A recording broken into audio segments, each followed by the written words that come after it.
વર્ષ આપણે દેવલોકમાં રહેવું પડશે અને અંતે પાછું આપણે કલિયુગમાં આવવું પડશે. ત્યાં સુધીમાં કલિયુગ કેટલા વર્ષ થઈ જશે આપણને ખબર નથી, બરોબર ને? અને ત્યારે અત્યારે જ આપણે જોઈએ છે કલિયુગ એવો પ્રભાવ છે, તો એ પ્રભાવ ત્યારે કેટલા મલ્ટીપ્લાય થઈ ગયા હશે. અત્યારે નાની નાની વાતમાં આપણે જોઈએ છે કલિયુગનો પ્રભાવ.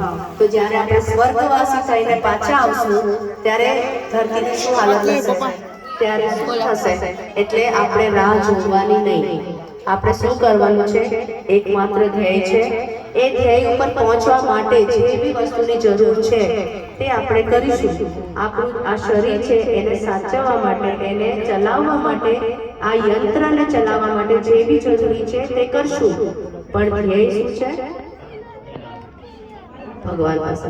ગાડી છે, આ શું છે? આપણી ગાડી છે, કાર છે. તો કાર વડે આપણે ક્યાં જવાનું છે?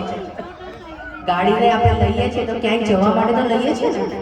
તો એ આ ગાડી છે અને એની અંદર કોણ બેઠું છે? ડ્રાઈવર કોણ છે? આત્મા છે.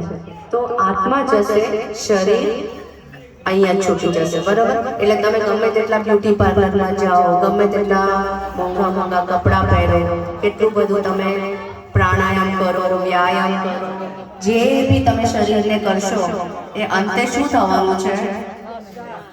અહીંયા કપડાં ઉતારીને જવાનું છે, એની જેમ જ શરીર છોડીને જવાનું છે.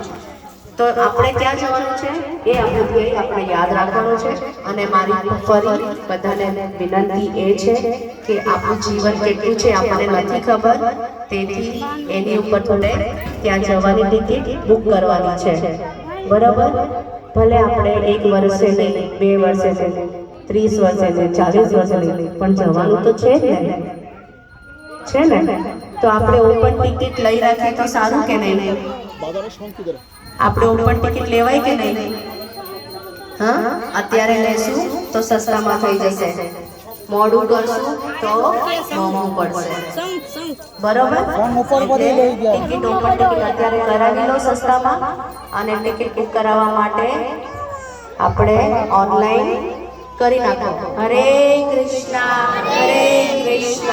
કૃષ્ણ કૃષ્ણ હરે હરે, હરે રામ રામ રામ હરે હરે. આનાથી જોરથી બોલી શકશો આપણે બધા હૃદયથી?